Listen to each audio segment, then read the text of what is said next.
साध संगत जी, the inspired stories channel पर आपका बहुत बहुत स्वागत है।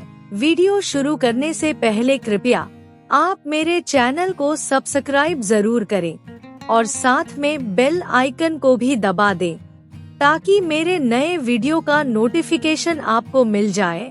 और अगर वीडियो अच्छा लगे तो कृपया लाइक, कमेंट और ज्यादा से ज्यादा शेयर करें। अब देर न करते हुए आज की कहानी शुरू करते हैं। साध संगत जी, आज की कहानी तकदीर का बादशाह बहुत ही दिलचस्प और रोमांचक है। इस कहानी में आपको पता चलेगा कि कैसे एक गरीब आदमी के ऊपर तकदीर मेहरबान हुई और वो कहां से कहां पहुंच गया। ये सब क्यों हुआ और कैसे हुआ? अगर आप ये सब कुछ जानना चाहते हैं तो कृपया ये कहानी अंत तक जरूर सुने। मुझे उम्मीद है आपको ये कहानी जरूर पसंद आएगी। अब देर ना करते हुए आज की कहानी शुरू करते हैं। प्राचीन समय की बात है। एक गांव में मदन नाम का आदमी अपनी पत्नी आशा के साथ रहता था। मदन बहुत ही आलसी और कामचोर था। वो सारा दिन सोता रहता था।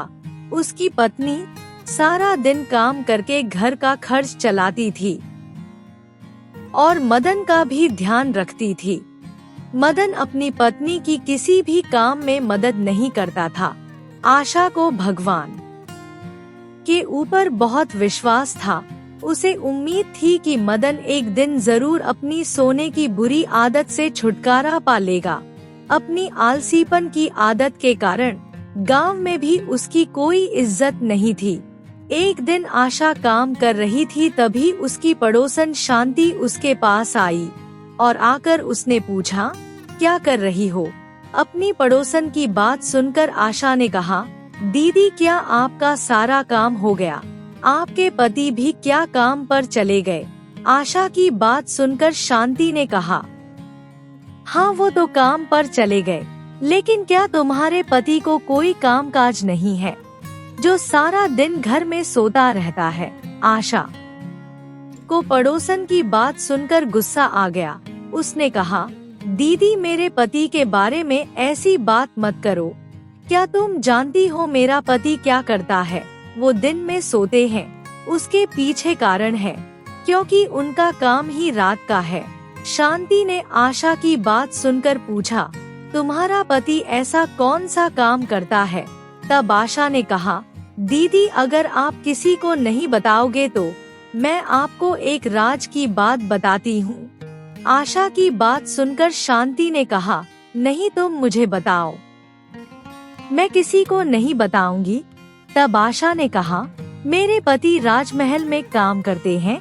रात के समय अगर कोई राजा के महल में घुसने की कोशिश करता है तो मेरे पति उसको पकड़कर राजा को सौंप देते हैं। ये सुनकर शांति ने कहा, ये तो तुम मुझे एक नई बात बता रही हो।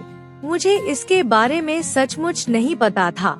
मैं तो उसको आलसी समझती थी। उसकी बात सुनकर आशा ने कहा, दीदी, इस रहस्य को आप किसी को नहीं बताएंगी। ये कहकर आपने मुझे वचन दिया है, इस बात को याद रखना। उसके बाद शांति अपने घर चली गई। आशा घर के अंदर आई और उसने मदन को उठाते हुए कहा, क्या आप बाजार जाकर सब्जी ला सकते हो? क्योंकि मुझे काम से ही फुर्सत नहीं है और तुम कोई ना कोई काम ढूंढ लो, क्योंकि अब तो आसपास के लोग भी तुम्हें आलसी बोलने लगे हैं। मैं भी लोगों से झूठ बोलते बोलते तंग आ गई है। मदन ने अपनी पत्नी की बात सुनकर कहा, तुम क्यों मुझे परेशान कर रही हो? थोड़ी देर तो और सोने दो। जब नींद खुलेगी तब सब्जी के बारे में सोचता हूँ। मदन की बात सुनकर आशा ने कहा, मैं तो तुम्हारे लिए ही कह रही हूँ। तुम्हें ही उठने के बाद भूख लगती है। तुम खाने पीने के अलावा और क्या काम करते हो, बताओ? हमारे गांव में बाजार एक ही दिन लगता है, इसलिए सामान आज ही मिल सकता है। आशा की बात सुनकर मदन ने कहा, तुम कुछ भी बोलती रहो, लेकिन मुझे बहुत नींद आ रही है। अगर तुमने जाना है तो जाओ, मुझे सोने दो। मदन की बात सुनकर आशा ने गुस्से से कहा, तुमसे शादी की है, इसलिए ये सब कुछ सहना ही पड़ेगा। फिर उसने जाते हुए मदन से कहा, चूल्हे पर खाना बनने के लिए रखा हुआ है, जब खाना पक जाए तो उसको उतार लेना, नहीं तो सारा खाना जल जाएगा। मदन ने उसकी बात सुनकर कहा, तुम खाने की चिंता मत करो, जाओ मैं देख लूंगा। फिर आशा सामान लेने के लिए बाजार चली जाती है, पर मदन पीछे से सोता रहता है। कुछ समय के बाद आशा सामान लेकर बाजार से आती है तो देखती है कि सारा खाना जल गया था और मदन आराम से सो रहा था। ये देखकर उसको बहुत गुस्सा आया और उसने मदन से कहा, मैंने कहा था ना कि जब खाना पक जाए तो उसे चूल्हे से उतार देना, लेकिन आपके आलसीपन की वजह से सारा खाना जल गया। कोई काम धाम तो करते नहीं आप। आशा की बात सुनकर मदन ने कहा, मैं कोई काम नहीं करता, ये तुम्हें किसने कहा? तुम्हारे जाने के बाद मैंने 100 लोगों को एक हाथ से मार गिराया। मदन की बात सुनकर आशा ने गुस्से से कहा, क्या तुम मरे हुए मच्छरों की गिनती करके मुझे बता रहे हो? ज्यादा जोर से मत बोलो, अगर बाहर किसी ने सुन लिया तो बची हुई इज्जत भी चली जाएगी। सारा गांव मुझसे पूछता है कि तुम क्या काम करते हो। अब तो उनके सामने जाते हुए भी शर्म आती है। उन दोनों के झगड़े को साथ वाली आंटी सुन लेती है। वो सुनकर बड़ी हैरान होती है कि मदन ने एक हाथ से 100 लोगों को मार गिराया। वो सोचने लगी कि मदन कोई साधारण आदमी नहीं है, ये देखने में आलसी और कामचोर लगता है, लेकिन असल में ये बहुत बहादुर है। ये बात आंटी और भी लोगों को बताती है कि मदन ने 100 लोगों को एक हाथ से मारा। ये बात धीरे धीरे राजा तक पहुंच जाती है। राजा ये सुनकर बड़ा हैरान होता है कि एक मामूली आदमी ने एक हाथ से 100 लोगों को मार गिराया। राजा को मदन से मिलने की बहुत जिज्ञासा हुई। राजा ने अपने सैनिकों को आदेश दिया कि मैं इस वीर से मिलना चाहता हूँ, इसको मेरे सामने पेश किया जाए। राजा के सिपाही मदन के घर पहुँचते हैं और जाकर उसे राजा का आदेश सुनाते हैं। सैनिकों की बात सुनकर मदन ने कहा, मेरा नाम ही मदन है, लेकिन राजा ने मुझे किस लिए बुलाया है? सैनिकों ने कहा, ये बात तो राजा जी जानते हैं, तुम जल्दी से हमारे साथ चलो। सैनिकों की बात सुनकर मदन डर गया और उसने पूछा, मुझसे ऐसी क्या गलती हो गई जो राजा ने मुझे बुलाया है? सैनिक ने कहा, इस बात को तो राजा जी जानते हैं, आप देर मत करिए, हमारे साथ जल्दी से चलिए। उसके बाद मदन अंदर गया और उसने आशा को राजा का आदेश सुनाया और कहा, मुझे राजा ने बुलाया है, मैं जाकर आता हूँ। अगर मैं वापस ना आया तो तुम अपने भाई के पास चली जाना, वो तुम्हें अच्छे से संभाल लेगा। आशा ने उसकी बात सुनकर कहा, तुम परेशान क्यों हो रहे हो?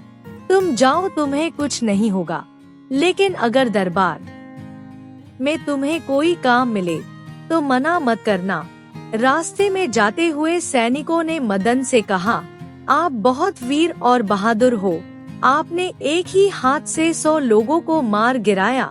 मदन ने जब सैनिकों की बात सुनी तो वो बहुत हैरान हुआ और सोचने लगा, ये सैनिक पागल लगता है, मैंने कब एक हाथ से 100 लोगों को मार गिराया? मैंने तो अपनी जिंदगी में आज तक 100 मच्छर नहीं मारे और ये 100 लोगों को मारने की बात कर रहा है। उसको सोचते देखकर सैनिक ने पूछा, तुम चुप क्यों हो? हमारे सवाल का जवाब क्यों नहीं दे रहे? मदन ने बात को छुपाते हुए सैनिक से कहा, बात तो तुम ठीक कह रहे हो, लेकिन ये बात तुम्हें कैसे पता चली? सैनिक ने मदन की बात सुनकर कहा, ये बात तो पूरे राज्य को पता है, सब लोग आपकी वीरता के बारे में बात कर रहे हैं और आप ऐसे कह रहे हो जैसे आपको कुछ पता नहीं। सैनिक की बात सुनकर मदन बहुत हैरान हुआ। वो सोचने लगा कि लगता है इनको कोई गलतफहमी हुई है, लेकिन मुझे चुप रहना होगा। उसके बाद सैनिक मदन को लेकर राजा के पास पहुंच गए और जाकर राजा से कहा, महाराज, आपने जिसे लाने का हुक्म दिया था वो बहादुर यही है।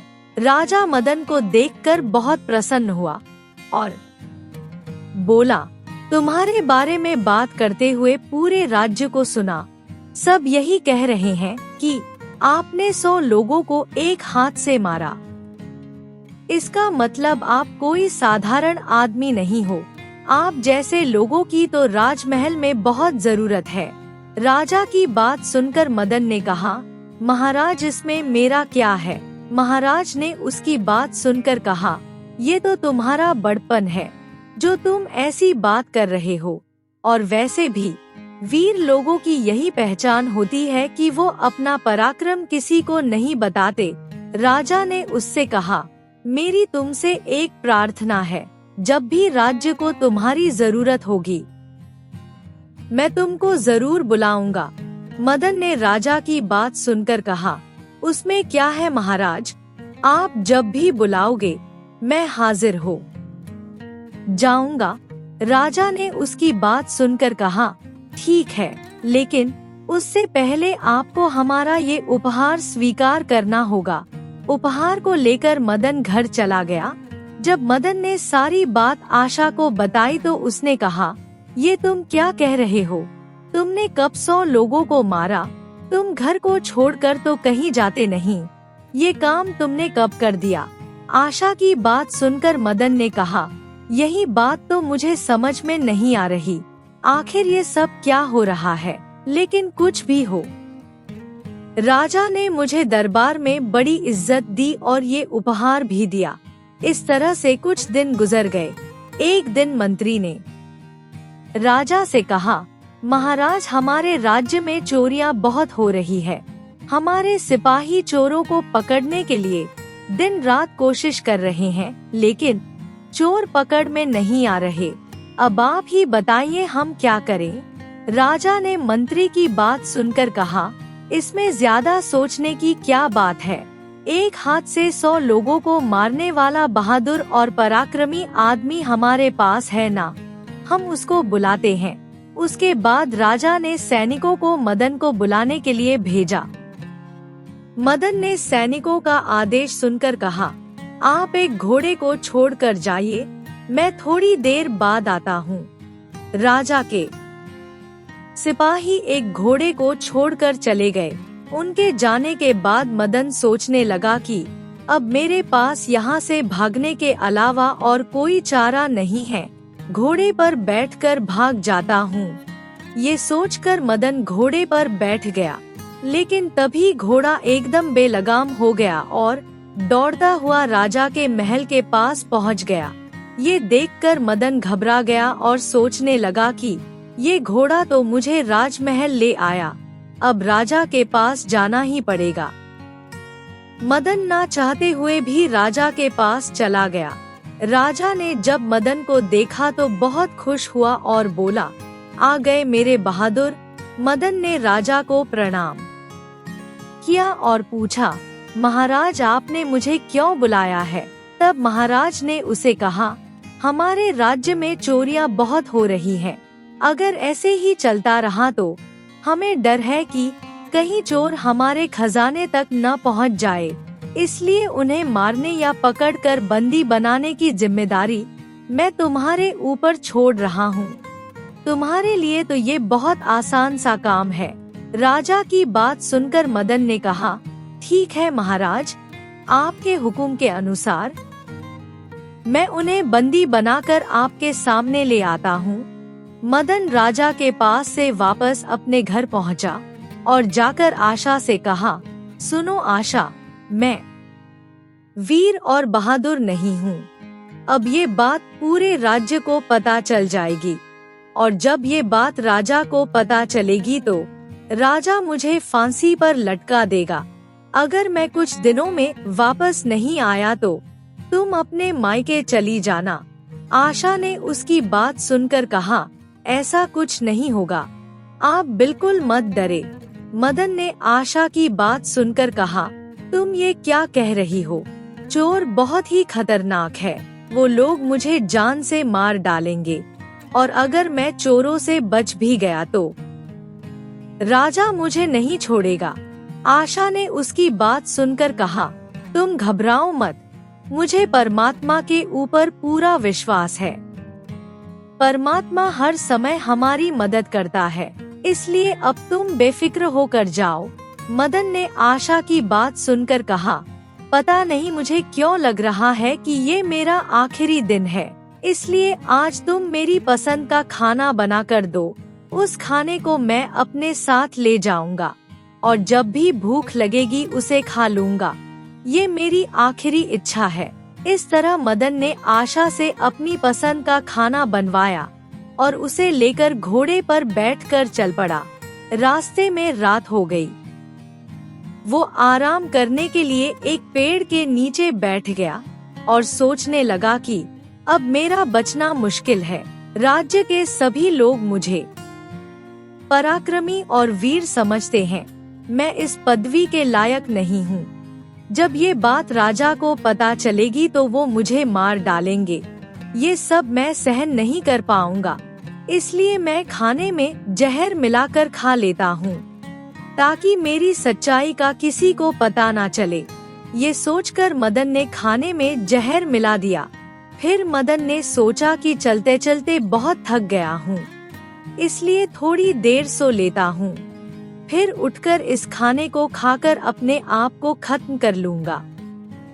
ये सोचकर मदन पेड़ के नीचे ही सो गया और एकदम गहरी नींद में चला गया। उसी समय गांव में चोरों ने चोरी की और छुपते छपाते उस तरफ आए जहां पर मदन सो रहा था।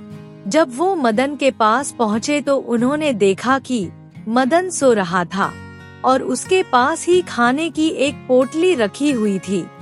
चोरों को भी बहुत भूख लग रही थी, इसलिए सभी चोरों ने मिलकर खाना आपस में बांट लिया और सभी मिलकर खाना खाने लगे।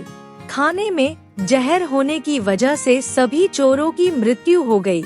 सुबह जब मदन की नींद खुली तो उसने अपने आसपास देखा तो बहुत हैरान हुआ।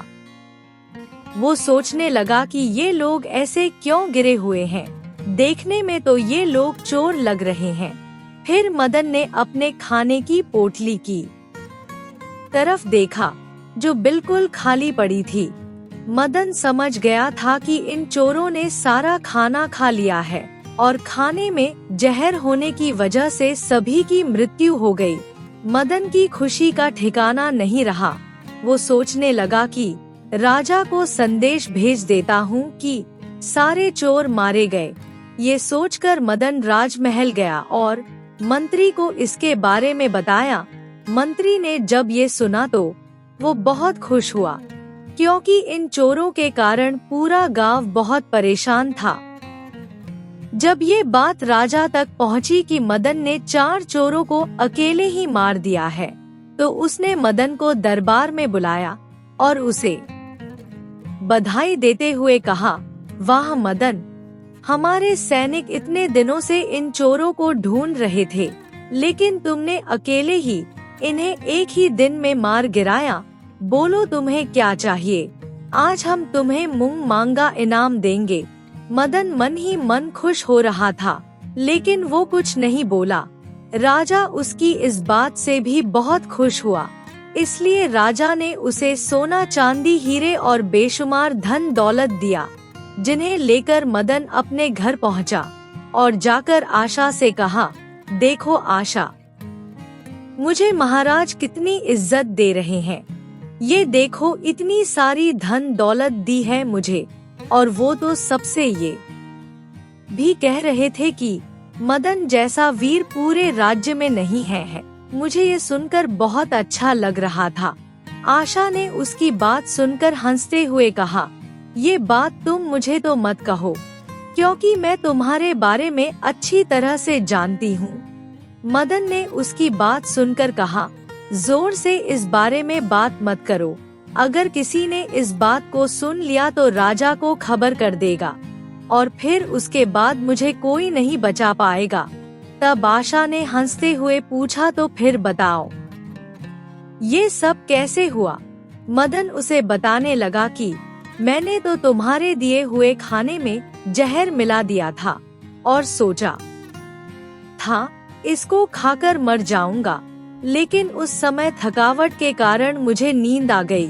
मैंने सोचा कि आराम करने के बाद उठकर खाना खाऊंगा, लेकिन उससे पहले ही चोर खाना खाकर मर गए। आशा ने जब ये बात सुनी तो वो भी हंसने लगी और कहने लगी, तुम्हारे ऊपर तो वो बात लागू होती है। मदन ने पूछा, कौन सी बात? तब वो बोली, खुदा मेहरबान तो गधा पहलवान।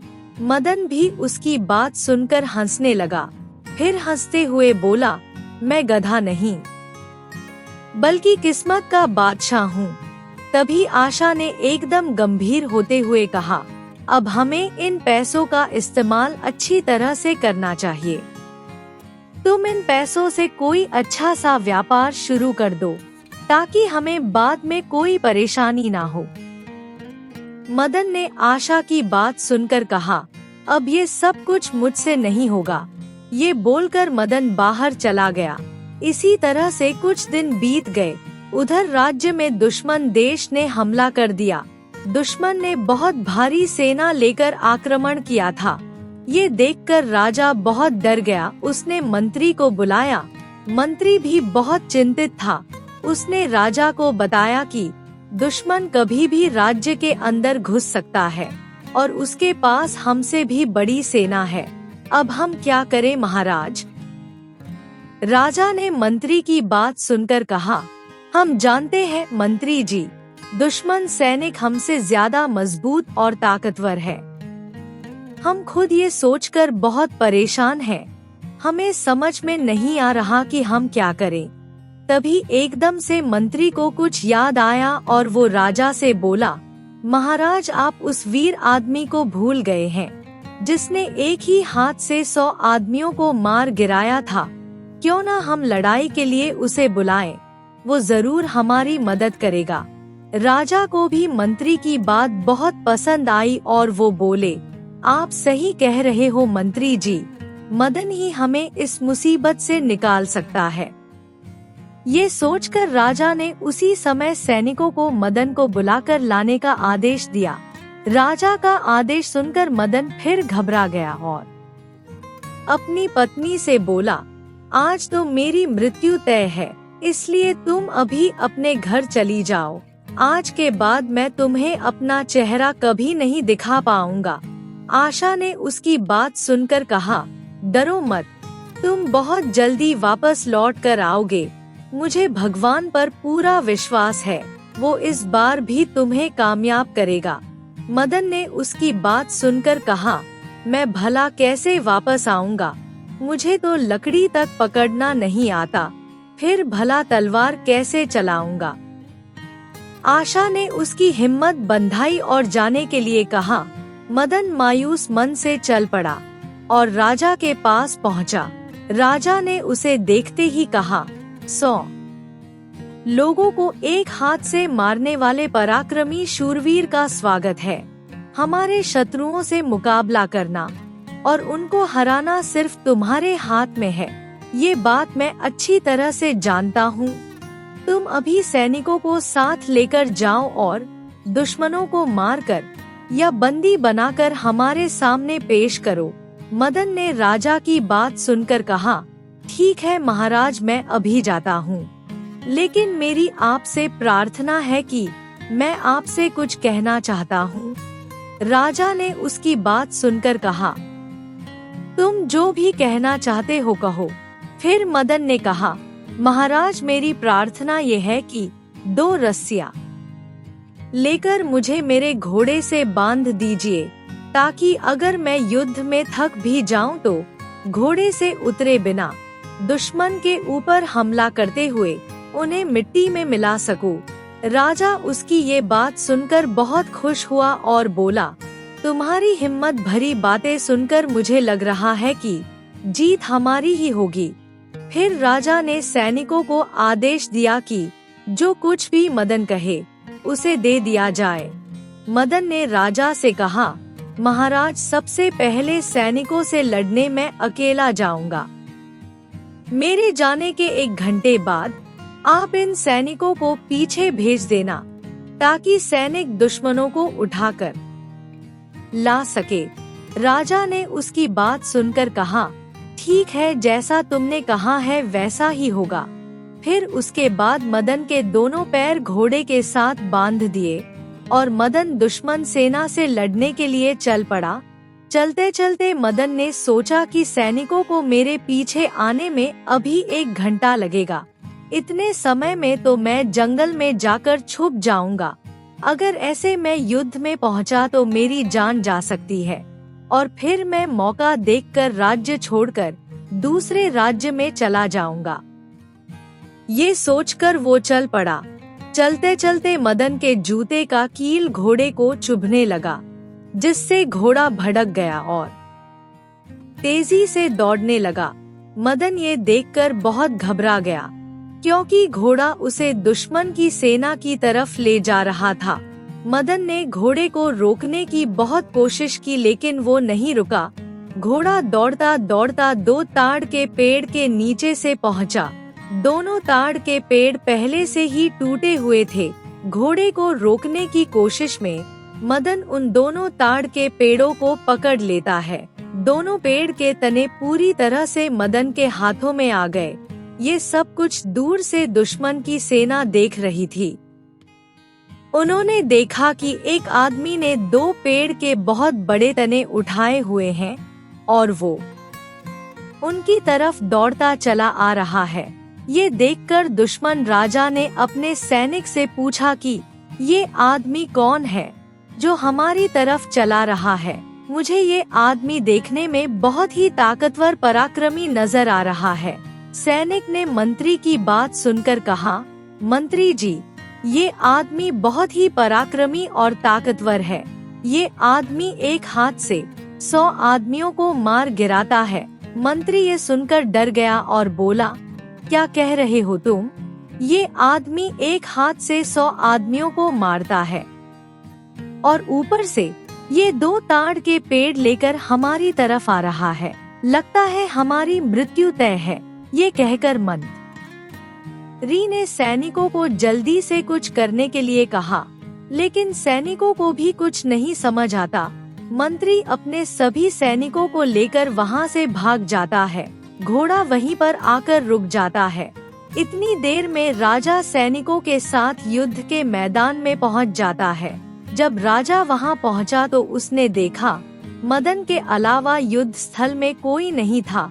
राजा ने जब ये देखा तो बहुत हैरान हुआ और मदन से बोला, तुमने तो शत्रुओं को भी एक ही हाथ से डरा कर भगा दिया। तुम्हारी हिम्मत और बहादुरी हमें बहुत पसंद आई। आज से तुम इस राज्य के सैनिक अधिकारी हो। मदन की ये बहादुरी की बात आसपास के सभी राज्यों में फैल गई। अब उस राज्य पर किसी भी राज्य की आक्रमण करने की हिम्मत नहीं हुई। इस तरह अब मदन अपनी पत्नी आशा के साथ खुशी खुशी जीवन गुजारने लगा। अब राजा मदन पर बहुत विश्वास करता था। राजा कोई भी फैसला उसके बिना नहीं करता था। साध संगत जी, इस सुंदर कहानी से हमें शिक्षा मिलती है कि तकदीर का कोई भरोसा नहीं। तकदीर कब राजा से रंक बना दे और रंक से राजा, इसके बारे में कोई नहीं जानता। इसलिए हमें तकदीर पर भरोसा ना करके परमात्मा पर भरोसा करना चाहिए। अगर हम परमात्मा पर भरोसा रख के आगे बढ़ेंगे तो परमात्मा हमारा लिखा हुआ भी बदल देगा। अगर आपको ये कहानी अच्छी लगी हो तो कृपया लाइक, कमेंट और शेयर जरूर करें। आपके प्यार और स्नेह के लिए बहुत बहुत धन्यवाद।